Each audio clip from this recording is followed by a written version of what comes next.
Bismillahirrahmanirrahim. Assalamualaikum warahmatullahi wabarakatuh. Alhamdulillahilladzi arsala rasulahu bil huda wa dinil haqq liyudhhirahu 'ala dini kullihi walau karihal musyrikuun kafa billahi shahida. Asyhadu an la ilaha illallah wahdahu la syarika lah wa asyhadu anna sayyidana Muhammadan 'abduhu wa rasuluhu man la nabiyya ba'dahu. Allahumma salli wa sallim wa barik wa karrim ala Sayyidina Muhammad wa ala alihi wa sahbihi ajma'in amma ba'du. Pertama yang kami hormati Ketua Yayasan dan segenap pengurus Yayasan Masjid An-Nur Sriwijaya, Ketua pengurus dan segenap pengurus Masjid An-Nur, Bapak Ibu, para alim ulama, para cendekia pandai, tokoh masyarakat, hadirin wa hadirat jamaah subuh Masjid An-Nur yang insyaallah semuanya dirahmati oleh Allah Subhanahu wa taala. Pertama-tama tentu kita persembahkan segala puji dan syukur kepada Allah Subhanahu wa taala karena atas limpah rahmat, nikmat dan karunia pada subuh yang penuh barokah ini, hari Sabtu 8 Ramadan 1446 Hijriah, kita masih diizinkannya untuk hadir di rumahnya yang mulia ini, dan kita masih dipertemukan dengan bulan suci Ramadan. Mudah-mudahan kita doakan Allah memberikan kita kesehatan, diberikan kita umur yang panjang, sehingga kita bisa melaksanakan ibadah puasa Ramadan ini sampai selesai, dan insyaallah kita akan dipertemukan kembali dengan bulan Ramadan tahun yang akan datang. Amin ya rabbal alamin. Selawat beri salam semoga dilimpahkan dari junjungan kita Nabi besar Muhammad sallallahu alaihi wasallam, yang di akhirat kelak nanti kita semua mengharapkan syafaat darinya.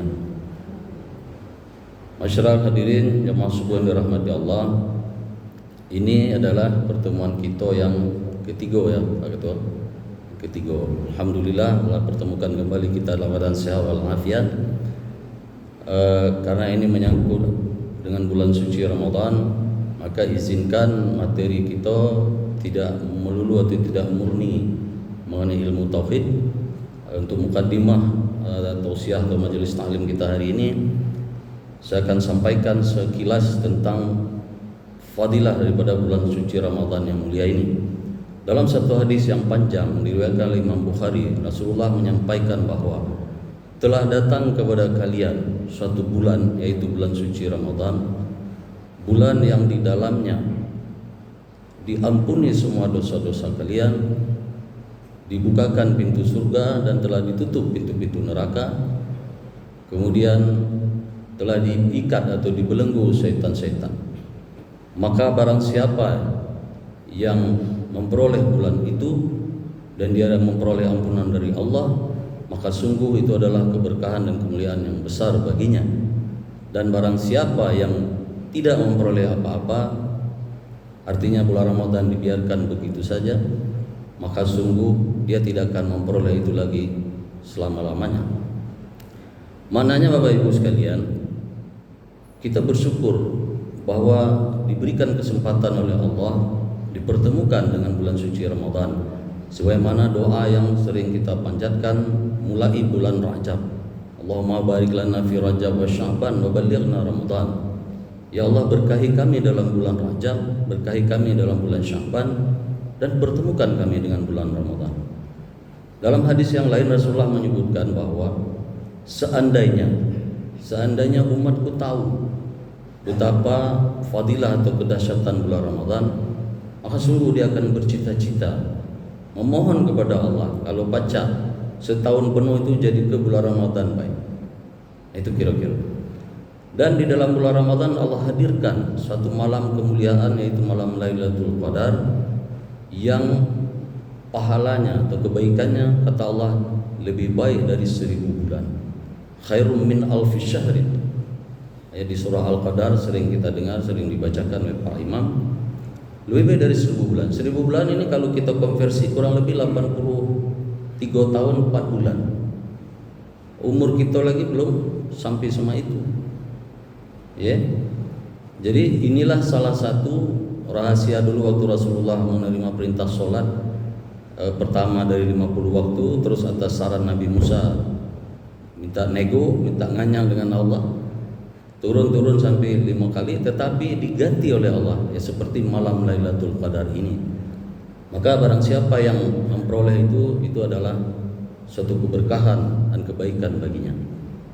Para jumhur ulama sepakat bahwa malam Lailatul Qadar itu akan diturunkan Allah pada malam-malam ganjil di 10 terakhir Ramadan. Karena itu kami ingin mengingatkan kepada kita semua, mari kita bersama-sama merebut ataupun memperoleh malam Lailatul Qadar tersebut. Ini kebiasaan kita kalau kapan malam terakhir jamaah mulai sepi, ya. Mohon ke ibu-ibu mulai Lailatul Bakar, mulai bakar-bakar kue, ada yang mudik dan sebagainya. Itu sayang kalau dilewatkan. Maka itu kalau ada di masjid ini, Pak Ketua mungkin dibuat iktikaf, ya, iktikaf ya, siapa yang berkenan untuk memperoleh datangnya Lailatul Qadar itu. Dibuat iktikaf di sini malam-malam ganjil seperti kami di Masjid Baitur Rahman di Poligon. Nah, siapa yang berkenan monggo diaturi. Kalau tidak ya di rumah masing-masing terserah. Yang penting malam-malam ganjil itu usahakan kita jangan cuma tidur. Bangun tengah malam ibadah, qiyamul lail. Karena sayang kalau tidak dapat. Baiklah Bapak Ibu sekalian, kemudian kita masuk ke materi tauhid. Sebenarnya saya ingin menyampaikan ataupun menuntaskan materi ini secara sistematis atau secara berurutan. Artinya kita bahas bab demi bab sifat-sifat Allah. Kemarin itu sampai sifat Allah yang ke-8, iradat. Namun saya ingin menuntaskan. Kemarin pertemuan yang lalu ada ditanya oleh Pak Suprayitno ya. Ada beliau? Hah? Tidak hadir. Oh. Jadi tidak apa-apa. Itu bagus pertanyaannya. Kemarin ditanya, ya Ustadz, apa perbedaan tauhid, rububiyah, uluhiyah dan mulkiyah? Nah, ini sesungguhnya adalah cabang dari ilmu tauhid dan sangat penting.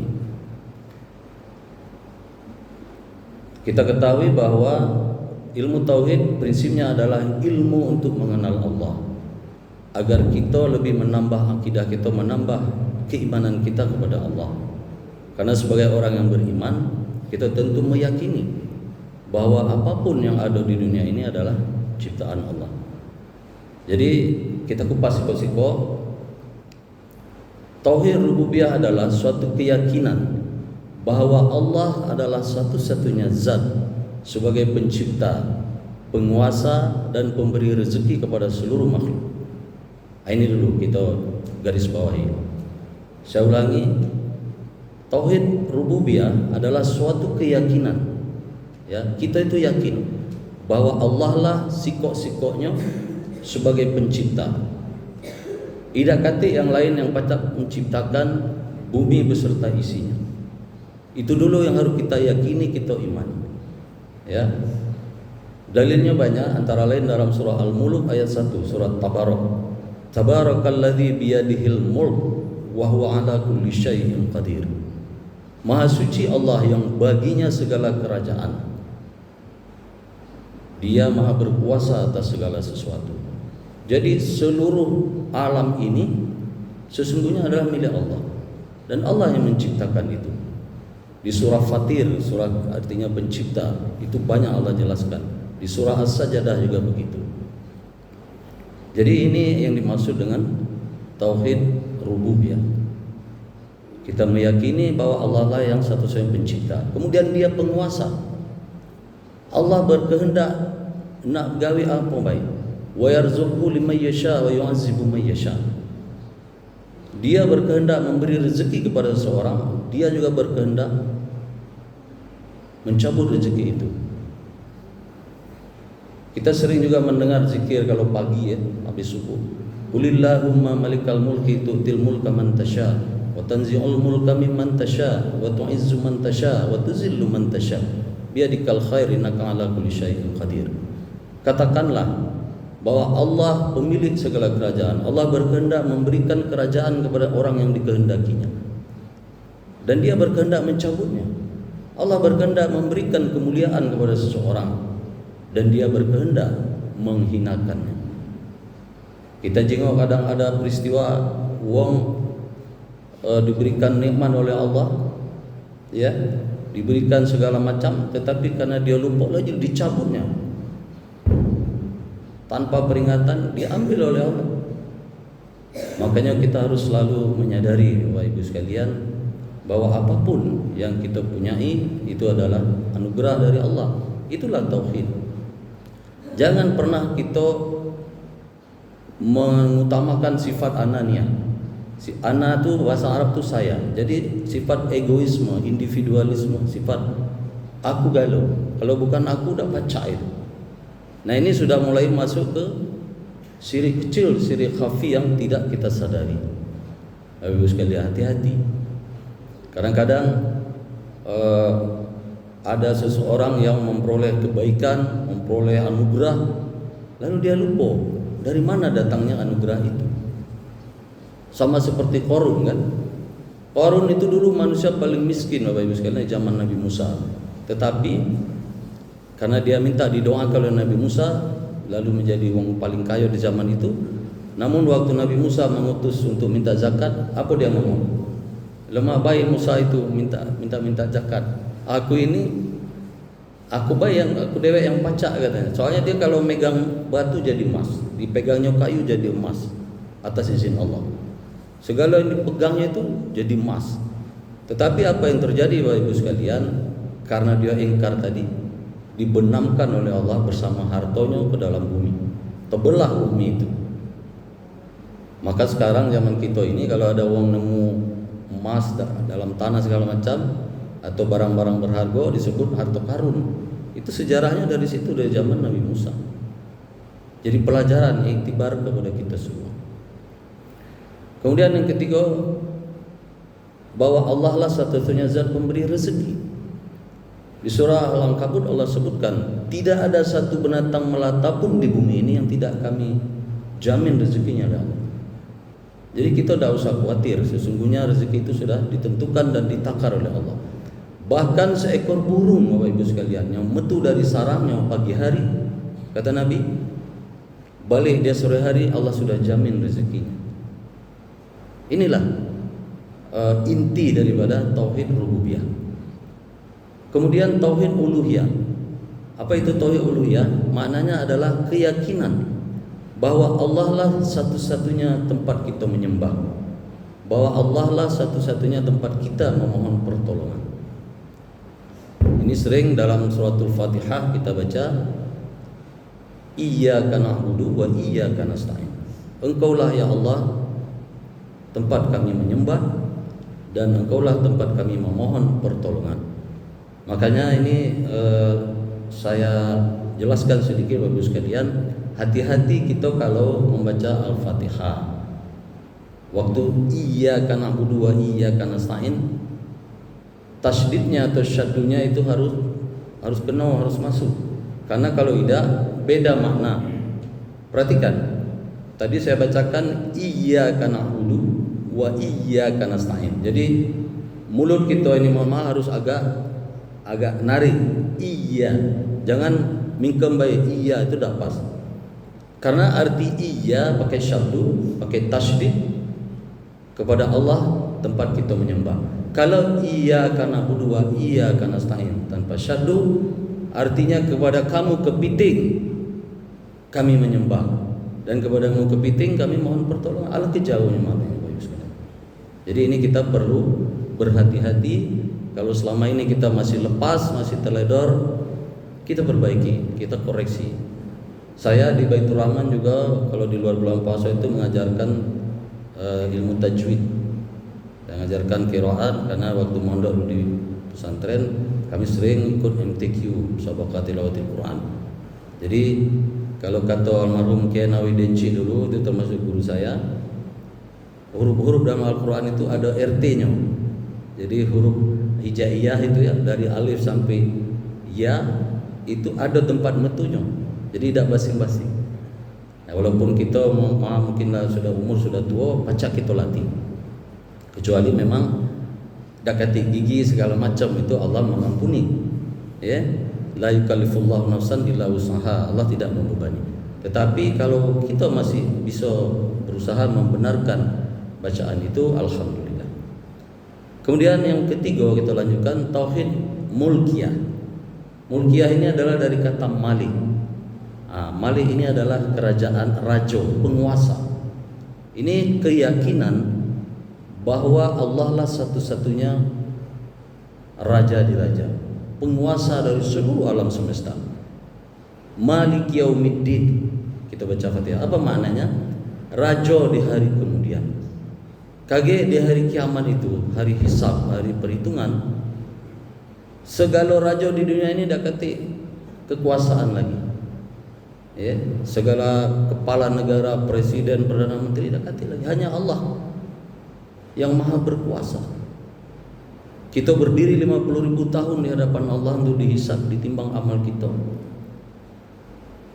tanpa punya power lagi, dah kata apa-apa. Maka inilah namanya keyakinan ataupun tauhid mulkiyah. Kita wajib meyakini bahwa Allah lah satu-satunya raja dari segala raja, penguasa bumi dan alam semesta ini. Tidak boleh ada tandingan-tandingan lain selain Allah. Tidak boleh kita adakan sekutu-sekutu selain Allah. Apa maknanya ini? Kita implementasikan Bapak sekalian dalam kehidupan sehari-hari. Jangan sampai kita memohon kepada selain Allah. Ini kan banyak ya dalam kehidupan manusia ini. Kadang-kadang ada masalah, butuh, pergi ke dukun. Ya dah. Anak misalnya belum dapat jodoh, pergi ke dukun, nanya nasib segala macam. Ini Allah tidak senang. Kalau kita sudah paham, dah boleh lagi minta sama Allah. Kita tahajud tengah malam, angkat tangan, menetes air mata, mintalah. Karena kata Imam Hasan Al-Basri, doa waktu kita sholat tahajud itu seperti busur itu, anak panah lepas dari busurnya. Jadi hindari, jangan lagi kita aneh-aneh nak bertanya nasib dengan dukun. Dukun tu dah baca apa-apa, dia itu manusia biasa kan, hamba juga, diciptakan oleh Allah. Tak perlu kita nak pengen tahu segala macam nasib kita ke depan. Itu semua sudah Allah tentukan 50.000 tahun sebelum kita diciptakan. Di kitab Lauhil Mahfuz sudah ditulis. Ya. Umur 4 bulan janin dalam kandungan, ditiupkan ruh, lalu ditanya, alastu birabbikum? Qalu bala syahidna, di surah Al-A'raf. Ditanya oleh Allah, apakah aku ini Tuhanmu? Qalu bala, iya ya Allah.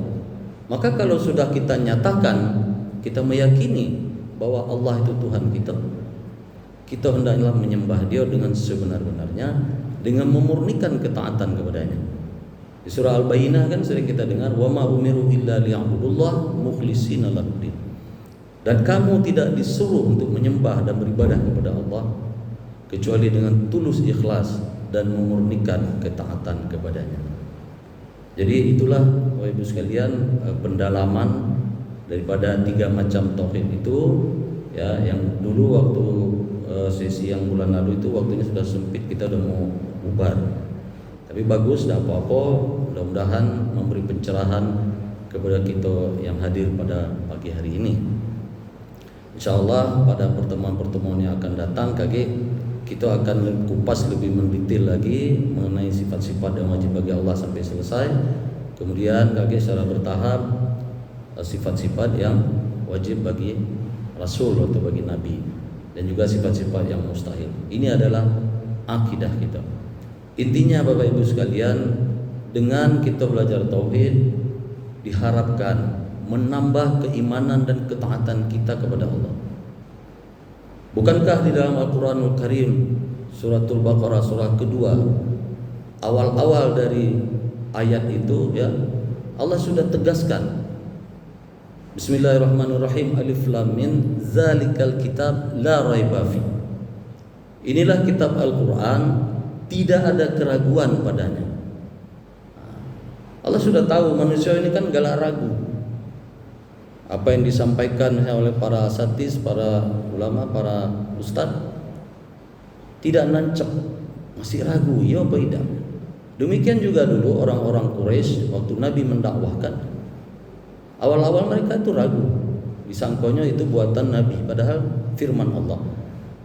Maka merujuk dari ayat itu Allah jelaskan di surah Al-Baqarah juga ayat 23. Wa in kuntum fi raibim mimma nazzalna ala abdina fa'tu bi suratin min mislihi wa da'u syuhada'akum min dunillahi in kuntum shadiqin. Kata Allah, kalau kamu ragu tentang apa yang kami sampaikan dalam Al-Quran itu, silahkan buat satu surat baik yang semisal dengan itu, ya. Dan ajaklah penolong-penolong kamu kalau kamu orang yang benar. Ditantang oleh Allah. Kalau memang kita ragu, silakan buat. Tapi alhamdulillah hampir 1500 tahun belum ada wong yang pacak menandingi membuat satu surat baik. Al-Quran ini kan ada 114 surat, ya. 30 juz, 114 surat. Ditantang oleh Allah, coba buat satu surat baik yang semisal. Terserah nak surah apa. Apa surah Al-Baqarah 286 ayat, atau yang paling pendek misalnya Inna Atainakal Kautsar cuma 3 ayat, silahkan. Tapi belum ada dari zaman Nabi sampai sekarang. Banyak yang wong nak coba-coba karena dulu zaman Nabi jago-jago buat syair, tapi tidak pas karena ini memang firman Allah. Di surah Al-Hijr ayat 9 Allah garansi, Inna nahnu nazzalna dzikra wa inna lahu lahafidun, bahwa kami yang menurunkan Al-Quran dan kami yang memeliharanya. Itu yang harus kita yakini Bapak Ibu sekalian. Jadi tak kati karang-karangan Nabi itu ummi, Nabi buta huruf. Tak mungkin Rasulullah Nabi kita Muhammad SAW ngado-ngado buat Al-Quran. Itu adalah firman Allah. Itu dari segi iman Bapak Ibu sekalian. Dari segi rasio ataupun logika, itu banyak bukti-bukti kebenaran Al-Quran. Ya, sekarang kan banyak ditemukan, misalnya ada 2 laut yang bertemu. Itu Allah sebutkan di surah Ar-Rahman dan surah Al-Furqan. Marajal bahraini yaltaqiyan bainahuma barzakhul la yabghiyan. Ada 2 laut yang bertemu tetapi tidak menyatu. Kalau Bapak Ibu ada rezeki yang pernah ke Maroko kemudian nyebrang ke Spanyol lewat Selat Gibraltar, itu ketemu adonia. Warnanya beda, sikok biru jernih, yang sikok agak coklat. Ya. Itu kebukti bahwa 1400 tahun yang lalu Allah sebutkan di Quran, belakangan baru ditemukan bahwa memang benar. Dan banyak ayat-ayat yang lain yang membuktikan. Fir'aun misalnya, di surah Yunus Allah sebutkan, dan kami selamatkan badan Fir'aun. Itu menjadi pelajaran bagi generasi sesudahnya. Ada ahli antropologi dari Prancis, profesor, diteliti mumi Fir'aun, ternyata garam yang ada di mulut, di tenggorokan Fir'aun itu sama persis dengan yang di Laut Merah. Akhirnya dia masuk Islam, dia mu'alaf. Demikian juga proses terjadinya bayi janin dalam kandungan. Ya, di surah Al-Mu'minun Allah sebutkan detail dari segumpal darah jadi segumpal daging lalu dibungkus, tulang-tulangnya dibungkus oleh kulit sehingga menjadi embrio, menjadi bayi. Belakangan baru para dokter-dokter SPOG itu ahli kandungan meneliti, ternyata benar. Seperti itulah perkembangan manusia. Maka itu sekali lagi sebagai kesimpulan, apalagi di bulan Ramadan ini, mari kita mempertebal tauhid kita, mempertebal keimanan kita. Tidak boleh ragu-ragu. La raiba fi. Inilah orang-orang yang beriman yang dipanggil oleh Allah sebagai orang yang bertakwa. Kemudian disebutkan siapa orang yang beriman itu adalah orang yang melaksanakan sholat, menunaikan zakat, dan dia mempercayai hal-hal yang gaib. Apa yang gaib? Misalnya Allah dah baca kita jenguk, malaikat, hari kemudian, hari kiamat. Jangan sampai kita sama dengan wong-wong yang mohon maaf di luar Islam yang tidak meyakini itu. Dia ngomong hari kiamat itu kan kita belum ke sana katanya, belum pernah. Jadi tidak percaya. Kata iman dalam dada. Kita berlindung kepada Allah dari hal demikian. Mudah-mudahan Allah tambahkan keimanan dan ketakwaan kita, tauhid kita, sehingga kita dan keluarga kita selalu istiqomah untuk menyembah Allah. Dan di akhir daripada pengajian kita hari ini, saya ingin mengingatkan kepada kita ada satu hadis ya tentang pentingnya salat isyraq atau salat syuruk. Saya lihat ada 2-3 kali pertemuan, rata-rata habis pengajian habis ini kita pada bubar Bapak Ibu sekalian. Ini ketahuilah sesungguhnya ada satu waktu kalau sesudah kita sholat subuh lalu kita itikaf di masjid, kalau tidak kati pengajian atau majelis taklim sampai matahari selain satu tombak. Jadi kurang lebih habis subuh itu 15 menit. 15 menit selesai kita sholat subuh, itulah waktu isyraq, waktu syuruk. Apa kata Nabi dalam satu hadis?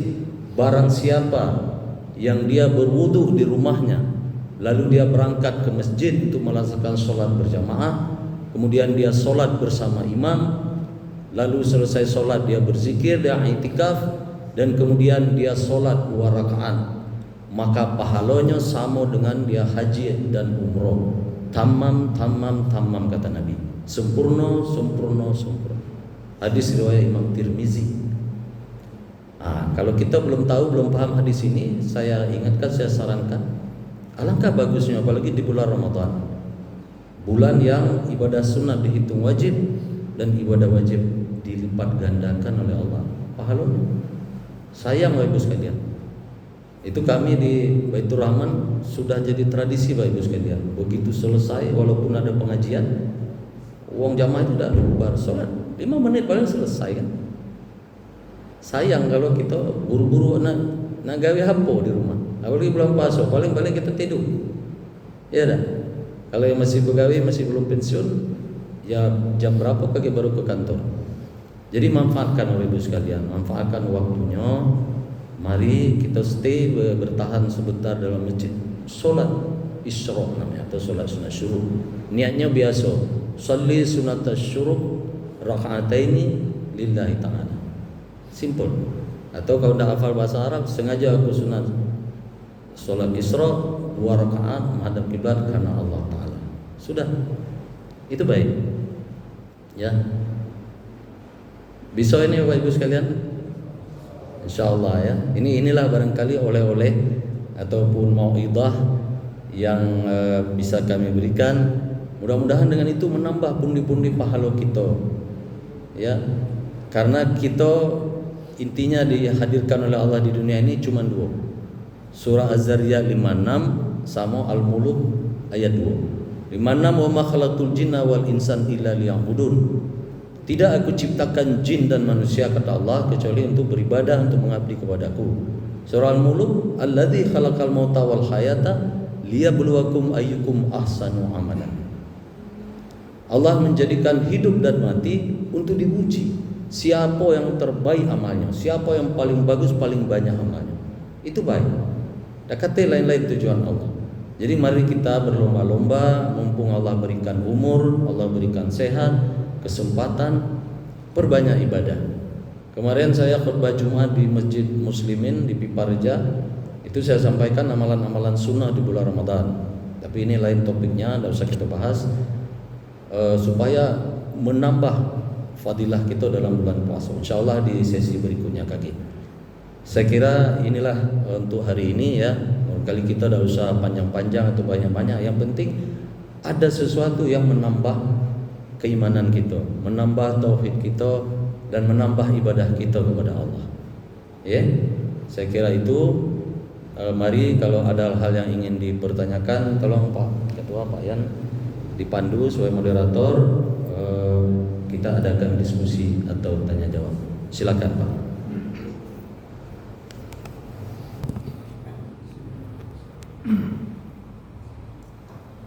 Assalamualaikum warahmatullahi wabarakatuh. Waalaikumsalam warahmatullahi wabarakatuh. Ini